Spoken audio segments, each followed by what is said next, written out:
Welcome to our show. Join us as we escape the 9 to 5 and begin our journey as entrepreneurs. Hi, I'm Josiah and this is Kelly Nagel, and we're entrepreneurs in the last frontier, the great state of Alaska. We'll release a new podcast every Wednesday. Okay, happy Wednesday. Welcome back. We're the Entreprenagels. I'm Kelly Nagel and this is Josiah Nagel. What's up? We are excited to get into today's episode number 8. So, happy December. It is officially December, and we normally like to start off with a question of the day. And these we like to do because it inspires you to think outside the box. So, think outside the box, everybody. Okay. So, Josiah, are you ready? What's the question? Would you rather have to loudly sing the chorus of Jingle Bells every time you walk into a room for a week? Okay. Or have to wear a Santa suit in public every day for a week? Now, you can't get out of this by saying you can't leave the house or something. Yeah, just don't go in leave public. Don't leave your room. Easy. Okay, well, I got a couple questions. I need to know more about the situation. Okay. What time of year is it? This time of year. Christmas. December? Okay, so it wouldn't be too weird to walk around in a Santa suit. I guess, yeah. But it would definitely still be weird to walk around singing Jingle Bells. If it's outside of December? Is that what you're saying? Any time of day, any time of year. Oh, okay. I see what you're saying. It's weird to walk around just randomly as you enter a room, sing Jingle Bells. Yeah. That would be weird. Yeah. So, I'm going to go with the Santa suit.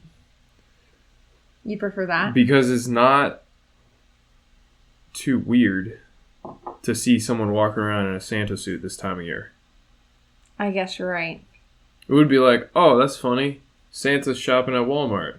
That's kind of weird. That it would be funny. But then you'd move on with your life. You'd be like, oh, maybe he is on his lunch break and he works at the mall. But you don't have a white beard.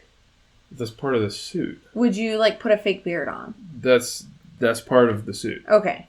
It just says the suit. Have you ever seen Jingle All the Way? I want to say it's Arnold Schwarzenegger's in it. Oh, I don't think so. I don't think I've ever seen this. Okay, it's very much a Santa movie, Santa kind of genre movie. There's a really popular action figure that year. And we did watch this together. Yeah, he's your about. Arnold is your classic father who works too much and ignores his family because he prioritizes work too much. And so his wife's like, you gotta get the doll, the whatever action figure for doll your thing. son. Yeah, and he's like, oh yeah, I got it, honey. But then he waits till Christmas Eve to go look for it. Don't do that. Sold out everywhere. Don't do that. And so he ends up, there's this gang of black market Santas. That's why I thought of this. There's a bunch of black market Santas and they have the knockoffs of that doll and they sneak him into a warehouse. And anyway, while he's there, pretty funny scene. The cops come in and bust the place up. Yeah. And there's a big fight scene. That's right. Big fight scene between Arnold and this massive Santa that makes Arnold look tiny. But don't give it away. And then there's also, I think the best part is the little midget guys that are elves. That is funny. Anyway, funny movie. Not super related. So that's what you would do in the Santa suit. You would run your own black market toy selling. I would make money off of it. You would be Dwight Schrute on Christmas. Yes. Selling those, what was it, Barbie or something? Very similar situation, an action figure doll. I think every Christmas there's some sort of hot action figure doll that sells out that's really hard to get. What do you think that one is this year? I know there's some Care Bear stuff that's hot. I think that is popular. I know. Care Bears are coming back. Because that was big when we were little. Yeah. Maybe. I know Pokemon is huge. Out of nowhere it came back. I'm not sure why. I don't follow that. So I'm sure there's some Pokemon figurine or something and stuff that are pretty hot. I know the trading cards and those collectibles. Interesting. But so you would rather be in a Santa suit all day for a week in public versus singing Jingle Bells while you enter into a room. yes. Final answer. Because you could run your own black market. Is that what you brought that movie up for? Yeah, and I'm also more comfortable wearing the suit as opposed to walking around singing. That makes sense. Because also, like, if I'm singing, everyone in the store is gonna be like, "What is going on?" This versus person if I'm walking around, the room. if I'm walking around in a Santa suit, I'm pretty sneaky. Oh, most of the people in the store, Santa. most of the people in public won't even see me. Guaranteed. They'd just be like, Guaranteed. "Who's that guy in the red suit?" Oh, weird. They wouldn't even notice. He shops at Walmart too. Weird. Yeah. Huh. Santa Just ran out of deodorant also. That would be good. He should be buying deodorant. That stinky old man. Oh, goodness. So Even Santa shops at Walmart. Oh, no. Okay. So, from last episode, we covered how a bear got hit by an airplane, which was pretty sad. It was in Juneau, Alaska. We also covered a big topic we enjoyed, quality versus quantity, and why we prefer quality over quantity. So you should definitely go check that part out. And then we played a fun Thanksgiving game, which we also put on our Instagram. So you should go check us out on Instagram. We put some more content out. We showed like more of our daily lives, that sort of thing. So go check us out there. But we enjoyed that Thanksgiving game. That was kind of fun. Can we put our Instagram links in the description? Yes, we will put our Instagram links in the description below. Cool. So this episode, we're going to be covering one big business tip again from last time we did quality over quantity. But now we're going to do how do you diversify and pivot. So we cover a couple. So income, products, and industries. So why would you do that? All those things. But I'll leave that as a teaser until we start that. And then it's finally the Christmas season. So we have we have a recommendation for you, what you could do this holiday season. So do you want to start us out with the diversifying and pivoting? So I'll start with this episode's probably going to get posted a little bit late, but that's cool because we do what we want, and that's what you can do as a business owner. And the reason we're posting a little late is we took kind of a last minute road trip up to see a friend in a different part of Alaska, and you can do that. Yeah, that's the weirdest thing. As a business owner, it was pretty cool. After it's weird. Spent the last 4 years in kind of a restrictive military environment where I had to ask permission to do anything, and now complete opposite, freedom.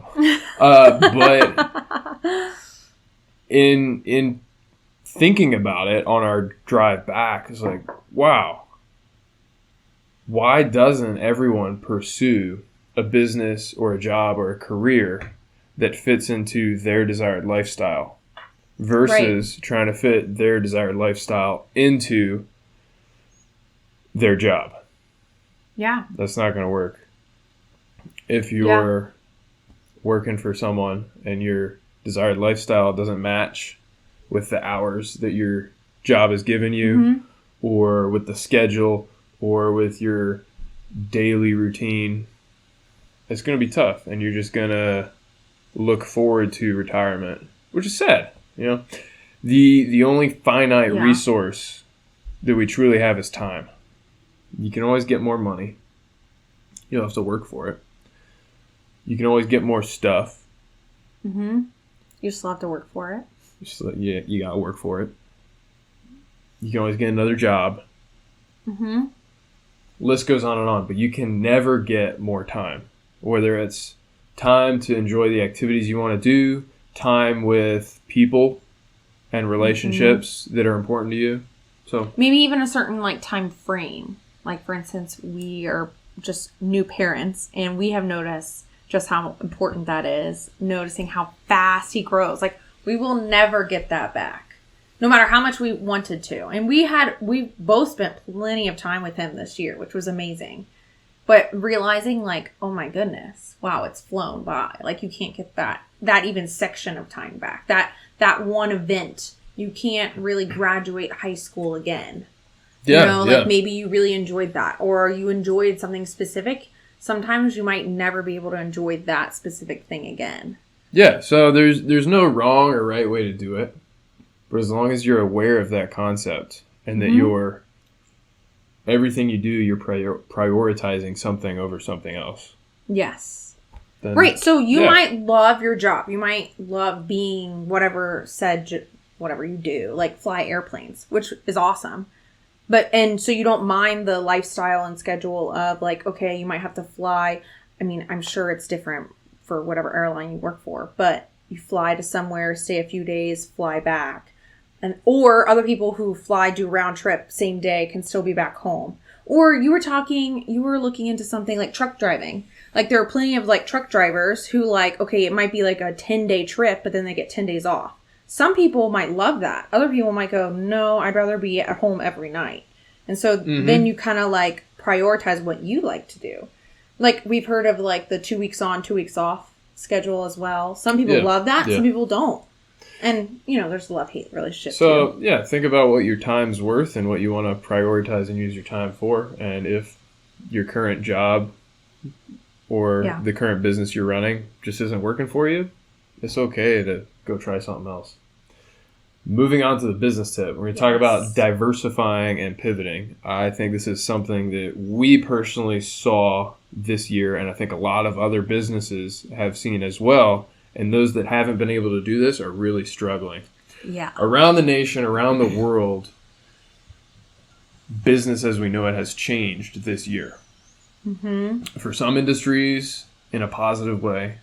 I think probably for a higher percentage of industries in a negative way. Yeah. And whether it's because shoppers or customers' trends have changed or because of government restrictions, this has been a strange year for business owners and also for their employees because of that.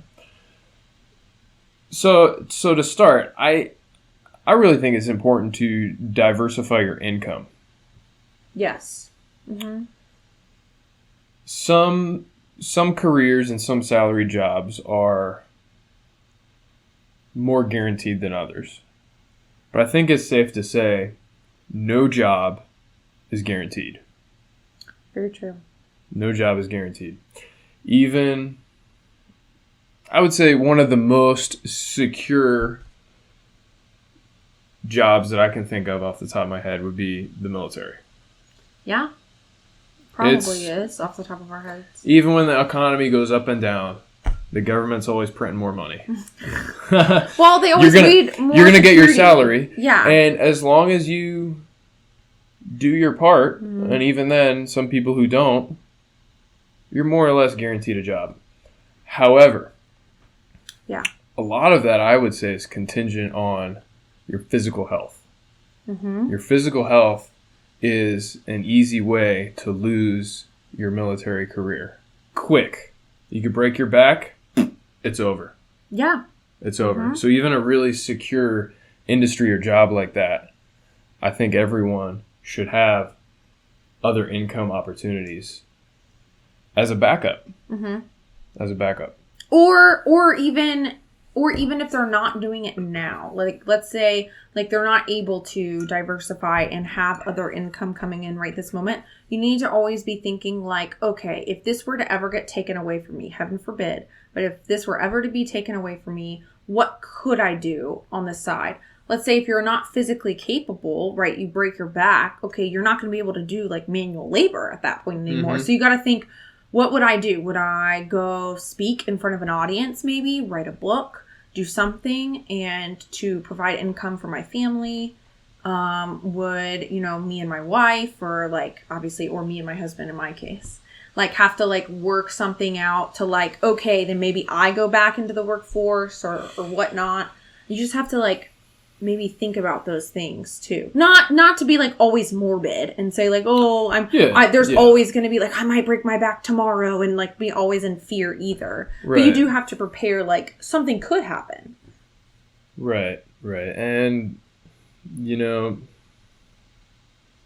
it could be as simple as having a great network of people that know your value. So if you lose your job, you can reach out to these 10 people and they'll be able to help you use the skills that you already have for a different company or a different industry. Yes, that's very Something true. you need to be mindful of. But also vice versa. If your backup plan is, I'm going to start a business. I'm going to create a YouTube channel. That stuff, you can't be like, okay, I lost my job. All right, tomorrow it's time to start that business. And it's going to make $1 million tomorrow. No. It takes time to build those kind of things. So if that's your backup plan, if that's your diversification of income, you need to start thinking about that now. Start building that business. Start building whatever that plan is. So with that, we kind of saw this personally in our lives earlier this year as we were transitioning out of the military. Our plan at the time was to really focus on the travel industry for our main stream of income. Because we love Alaska, and we love having people come and visit and enjoy what we enjoy, which is Alaska. We love it so much. We just love seeing our friends and family and strangers we've known been like, oh my gosh, this is so cool, or whatever the event, activity, something like that. That's always fun to enjoy. We love watching that. Yeah, and this had been a business we had been pursuing and working on, kind of on and off, arguably, for nearly 2 years, year and a half maybe. And we had some travel agency type stuff where we'd help people plan trips to take the stress out of that. And then we were really making some big moves earlier this year to get into the short-term rental side of that, kind of Airbnb style, albeit. And man, in February, everything changed. Especially by March. Everything but February changed. was big. Yeah, so other parts of the U.S. were starting to put some restrictions on travel, and we thought, I think we'll be all right. We're in Alaska. Wrong. I think it was about in March. It was when the governor as well as the mayor heavily restricted travel and made it near impossible for tourists. Any tourists that had the desire to still travel, it was now really, really difficult. And that destroyed the tourism industry throughout all of Alaska. Now, at the time, it was, so keep in mind it was February or March. So March, April, it was kind of okay, still no big deal. It's not summertime. If it's just 2 weeks, no big deal. Right. So we were still putting out stuff okay, come book your summer vacation, that sort of thing, wanting to encourage people. But then as time progressed, it just kept going further and further and further. Yeah. So that even at the time, we were oh, this could still work. But we were realizing very quickly, I don't know. We were not sure because we were in the waters. We were in the shallow end, gonna test out the waters a little bit, trying to see slowly work our way into the Airbnb short-term rental business. And we decided by I think it was April, May timeframe. We were maybe let's not, because this year is not looking like the best year to start that out. Yeah, at some point there, we had some clients lined up for planning their travel, and they started to understandably back out because of the restrictions or other personal financial reasons, and we realized tourism just isn't happening this summer. Yeah. There's very few people that are still, regardless of all the restrictions, going to be able to come up. So that business, all of our plans, kind of ended. And not because we necessarily sucked at what we were doing. I think we were decent. But because of outside decisions and outside forces, whether it's sickness or government policies, things like that. And so if that was our only business and our only income stream, we would have been in big trouble. Yes. Transitioning out of the military. That was our big plan. And praise God that it was providential that we did not. We were starting to, And we like backed out quickly before any money was paid, before anything happened. Yeah, I think you're talking about with properties for short-term rental. Yeah, we were really close on a couple different deals and things, but we hadn't put any money down on anything yet. So it was really easy for us to say, all right, we still want to do this, but maybe it's a 2021 thing. I don't know. The way things are still going. Maybe it's 2022. It might be 2022. Who knows? It's kind of on the back burner now. We're pursuing our other businesses. Right. And so, to get to the point of diversifying and kind of pivoting, we had another business at the time that we'd been working on for a year and a half, 2 years as well, in the e-commerce industry, selling used and new products on eBay, Amazon, and other platforms like that. And we never really thought of that being our big income source business. But we always thought it would kind of be a side hustle, maybe a couple $1,000 here and there to pay for vacations or something like that. A little extra. Well, travel industry destroyed. And at the same time, I noticed something interesting on my selling accounts. I wasn't really selling anything new or different, but the sales started ramping up huge. I'm like, wait a second. You weren't really doing Everyone's anything stuck different. at home. Yeah. Businesses are being shut by the government. In different states. That means online shopping and e-commerce is going to blow up. This is a great opportunity for us. I think we should focus all the time that we were going to put into the travel industry into e-commerce. And that's been huge this year. We really doubled down and ramped that up, and that now is our main income. And that's only because we already had something established. Yeah. That we were able to do that. A little interesting fact I heard the other day. I haven't verified this, so correct me if I'm wrong. But the online shopping industry... Oh, yeah, you were telling me about this. This is crazy. In previous years... averaged about 10%.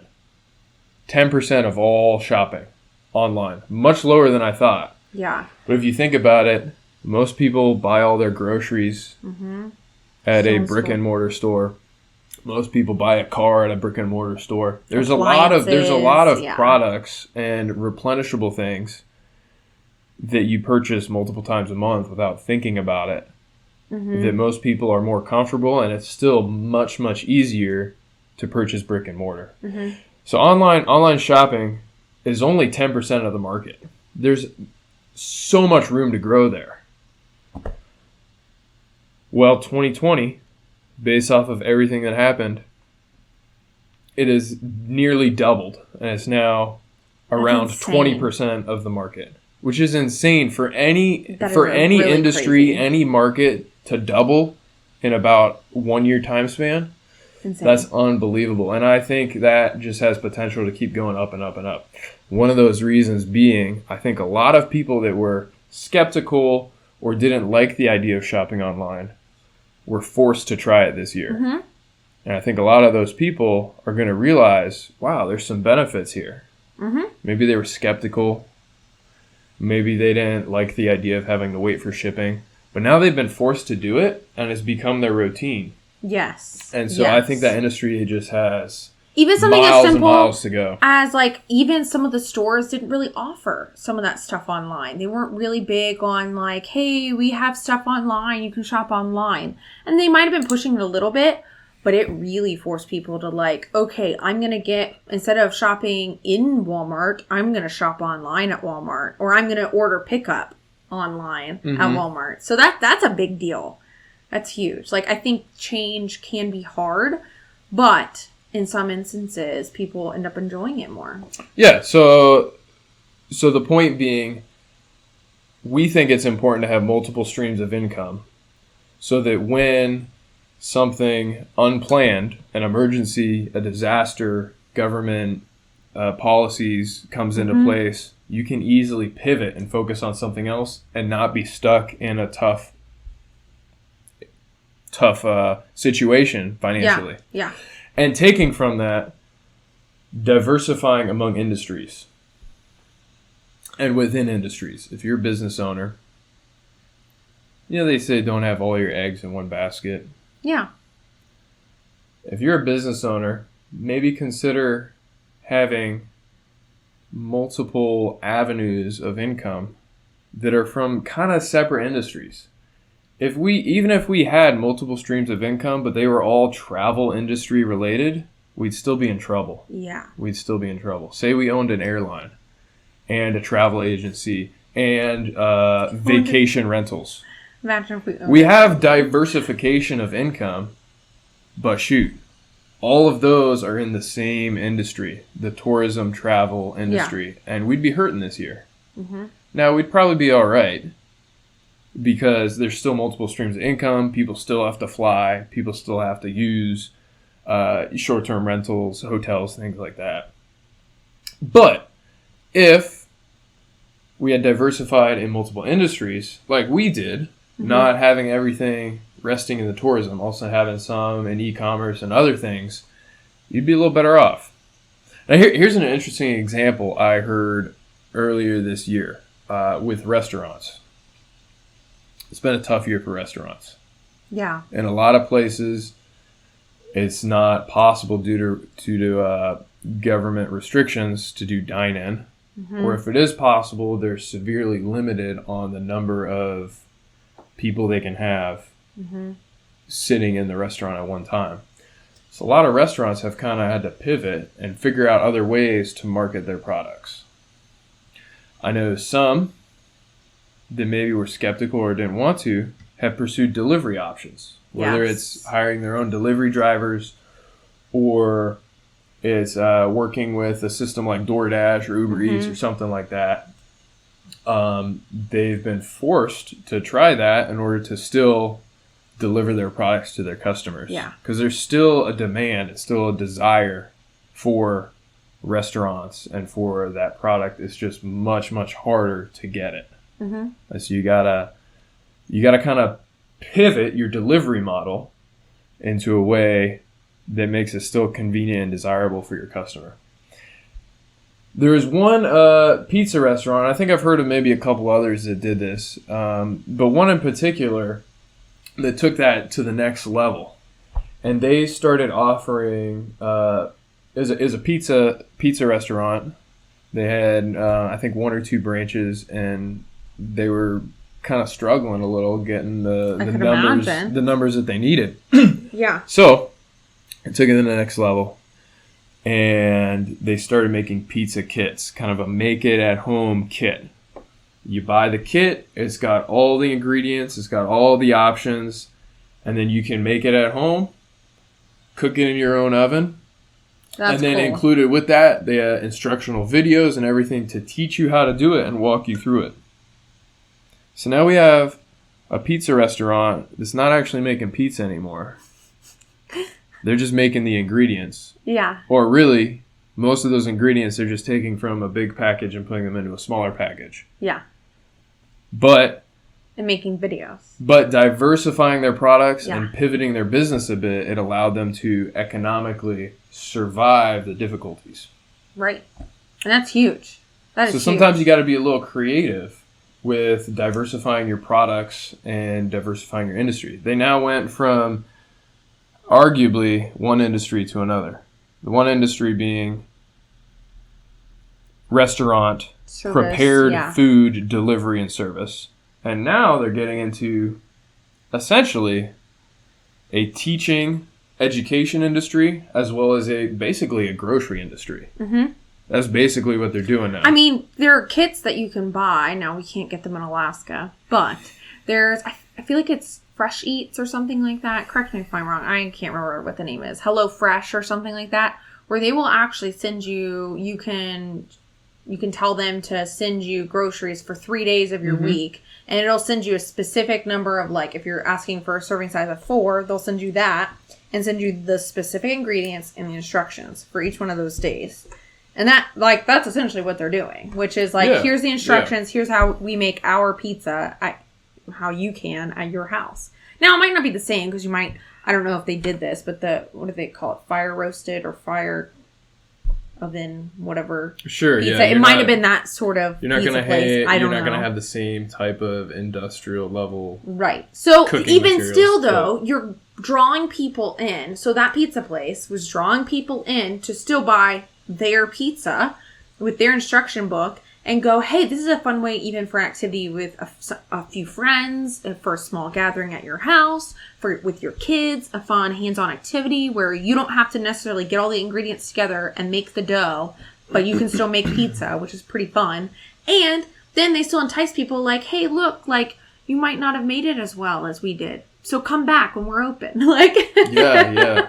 So it's like not intentionally like you can't make it as good as us. Or maybe they still love that and maybe they'll continue doing it and offering it after even they open up their services. Yeah, and it allows their customers to maintain their brand loyalty to that business. Right. Yeah. So that after all this happens, they still remember, oh yeah, I love that pizza. Versus if they didn't buy a single pizza from that business for 7 months, and their lives didn't really change, you might lose those customers. Yeah. You really could. Yeah. I think moving on, we kind of touched on it right there, is the diversity of your products. The first thing that came to mind kind of with that topic is seasonality of different products. And there are huge businesses and companies that's what they do. You see those pop-up Halloween stores. Oh, yes. Yeah. Yes. I'm really intrigued by that and want to do more research. If you know something about it, let me know. But I've seen it in almost every place I've lived across the U.S. Halloween store, they will rent some sort of vacant retail location for really like maybe 2 months. I think it's max like 2 months. 2 months. I think they probably start it like a couple months ahead so they can get their product ready. And they're only selling Halloween products. There's a lot of others. I've seen that with Christmas related stores that pop up like that. Fireworks, things like that are super seasonal. You're going to be able to sell products to your customer really for like a month or two based off of holidays or things like that. And there's nothing wrong with that business model as long as you're aware of it. But if you're looking for a more consistent income and a more consistent revenue and sales throughout the year, that's something you need to be aware of. You don't want to just focus on seasonal products. You don't want to sell just pool inner tubes or just swimsuits. Right. And it's good to diversify. Maybe focus on all the holidays. There's a lot of holidays spread out through the entire year. So that could be a fabulous business. Look at like Hallmark. Arguably, I would say most of their products are based off of different holidays, whether it's birthdays, Christmas, Easter, other special occasions. They sell cards, they sell ornaments, things like that. And that's their focus.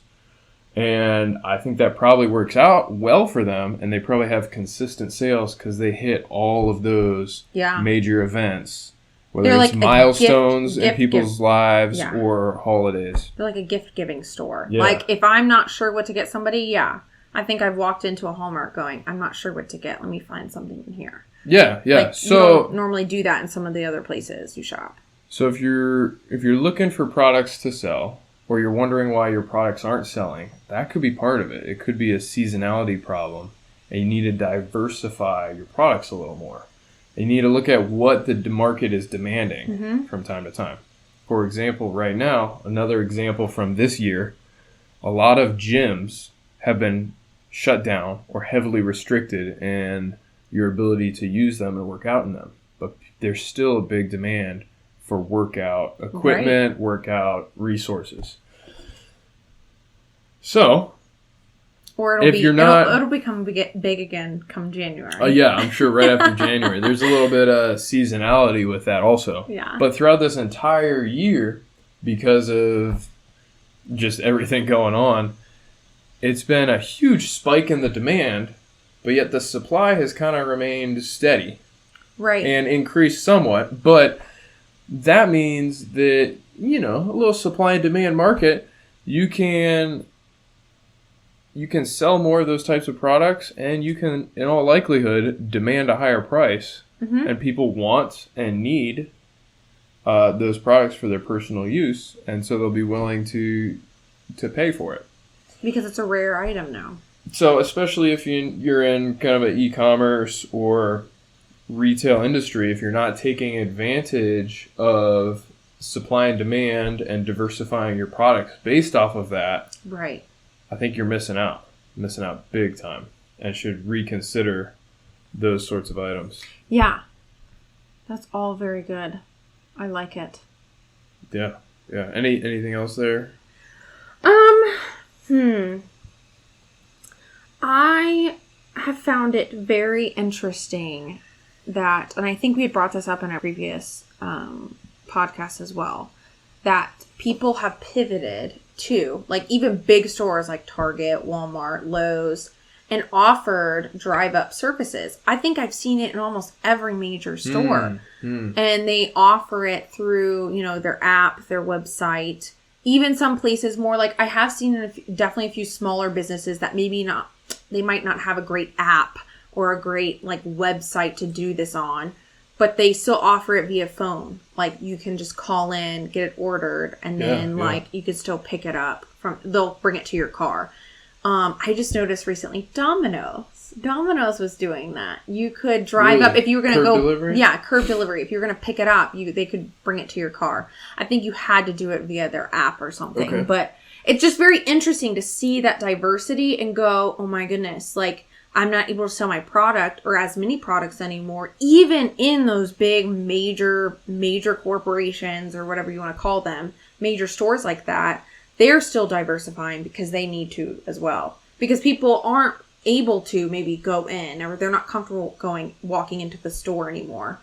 But if you've noticed, a lot of those places don't offer everything on their app or online. You gotta also, that's mindful as well. So if you have a brick and mortar store, consider doing that. Consider doing a pickup order type of system. Do what this pizza guy did. Maybe sell something.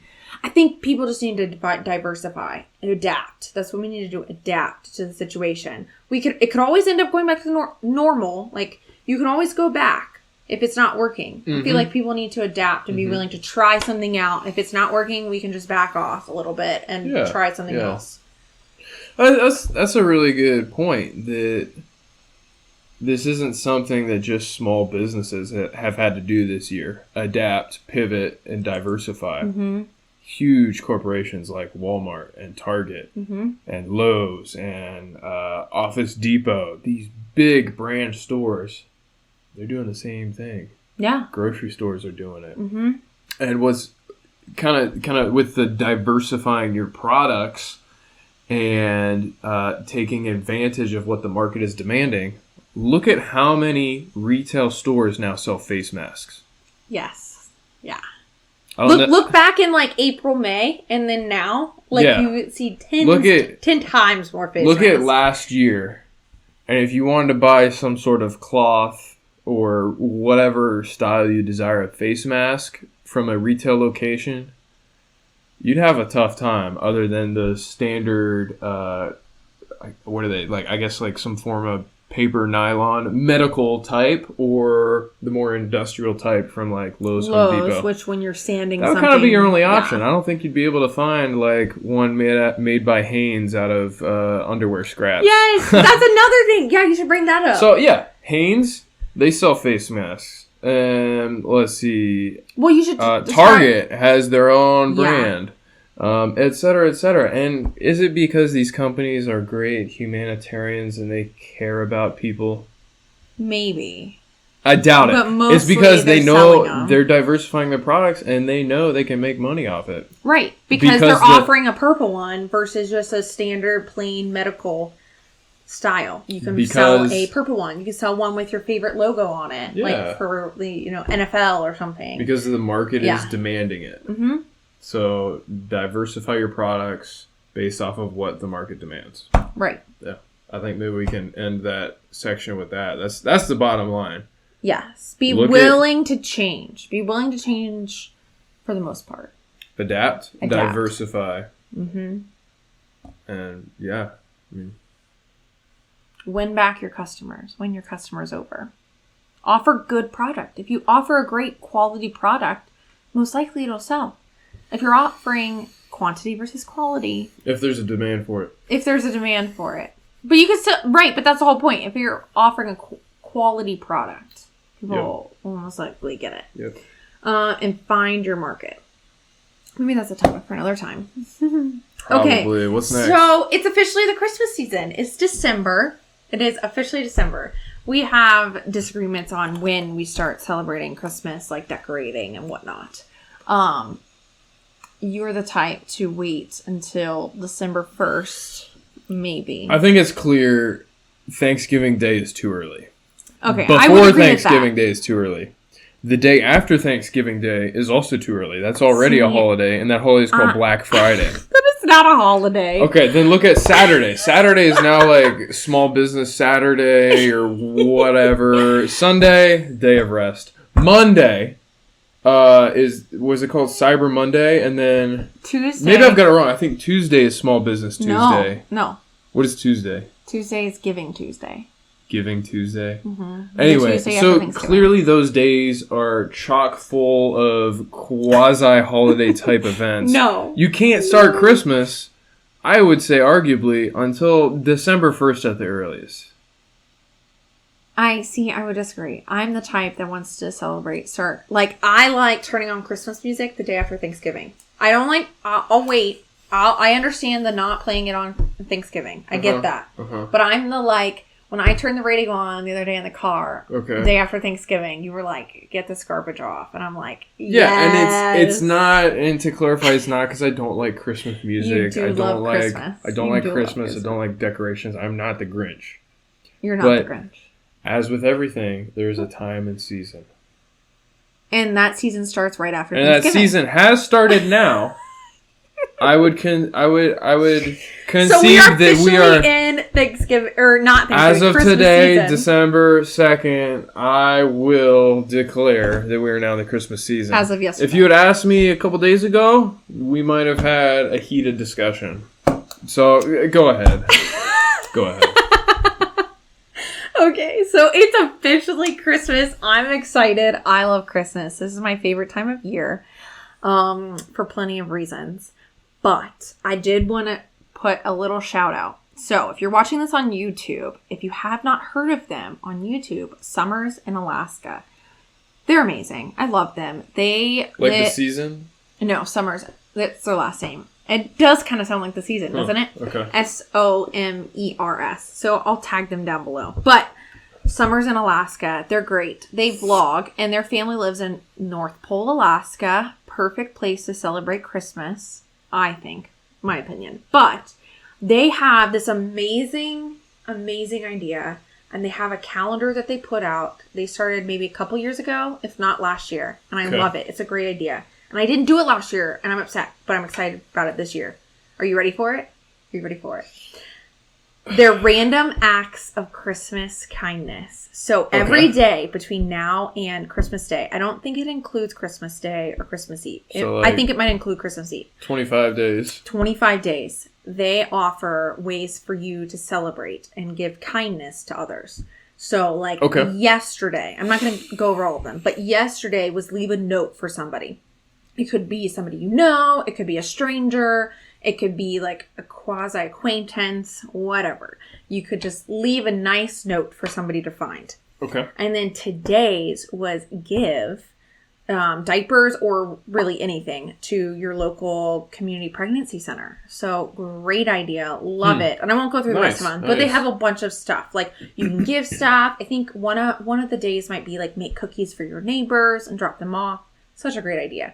So I will tag it down below, even in the podcast. If you're just listening by voice right now, I will tag how you can get it down below. You download it. I think you just have to submit your email and then you can download. It's all free. The download's free, but it's a really cool calendar. Nice, I'd really suggest it. Or, you know what? If you don't want to do theirs, but I would suggest this holiday season, this Christmas time of year, especially in the year of 2020, be kind to others. Give others grace. Don't assume the worst in people. Are we all sinful? Yes. But here's a little stipulation. We should be kind, right? Mm-hmm. Even to those people. Mm-hmm. So be kind this random acts of Christmas kindness. I love it. Yeah. And I love it. You can disagree with someone on all sorts of things. Yes. Religion, politics, etc. and still be a friend. Still love them. Here's a random question for you. I heard someone say this. I'm ready. Maybe. Is it still okay to say hindsight is 2020? It's not an original thought, but I've been pondering it. And That's awesome. I don't know. Is hindsight now 2019 or something? Maybe for you, 2010, because you have 2020 vision. Look at these. Oh my goodness! Well, I think we'll wrap it up there then. That was a tough question. Comment below: is hindsight still 2020? You're and awesome. if not, what is it? Because I don't think we can say that anymore. Yeah, I really don't think you can. But thanks for watching. Happy December Yeah. Christmas season, and we'll see you next time. Bye.